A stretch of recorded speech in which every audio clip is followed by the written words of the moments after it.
அனைவருக்கும் அன்பான வணக்கங்கள். இது மகா பெரியவா சொன்னது யூடியூப் சேனல். 29/5/2024 வைகாசி மாதத்தின் 16ஆம் நாள் புதன்கிழமை காலை 8:36 வரைக்கும் திருவோண நட்சத்திரம், பின்பு அவிட்டம். பிற்பகல் 1:26 வரைக்கும் சஷ்டி திதி, பின்பு சப்தமி திதி.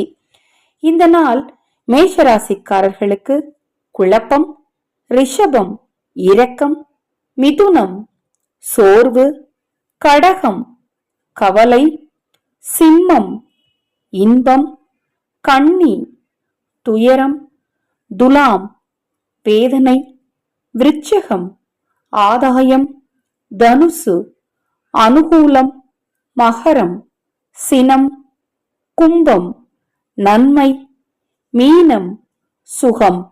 இந்த நாள்ல அதிர்ஷ்டத்தை பெறப்போகும் ராசிகள் கும்பம், சிம்மம். இந்த 2 ராசிக்காரர்களும் உங்களுக்கு கிடைக்கும் வாய்ப்பை சரியாக பயன்படுத்திக்கிட்டீங்க அப்படின்னா அதிர்ஷ்ட வாய்ப்புகள் உங்களுக்கு தான். இந்த நாள்ல கவனமாக இருக்க வேண்டிய ராசிகள் யாருன்னு பார்த்தீங்கன்னா மேஷம், கடகம், கன்னி, துலாம், மகரம்.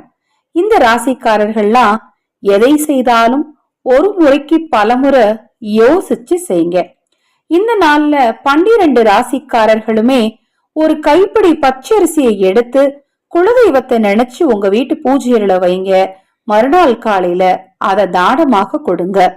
இவ்வாறு சப்தமி திதி வரக்கூடிய நாள்ல நீங்க செய்யும் போது குலதெய்வத்தின் பரிபூரணமான அருள் உங்களுக்கு நிச்சயமாக கிடைக்கும். நீங்க நினைத்ததெல்லாம் நல்லதாகவே நடக்கும். இந்த நாள் உங்களுக்கு இனிய நாளாகட்டும். ஹரஹர சங்கர, ஜெய ஜெயசங்கர. மகா பெரியவா திருவடிப்பாதம் சரணம் சரணம். நல்லதே நடக்கட்டும்.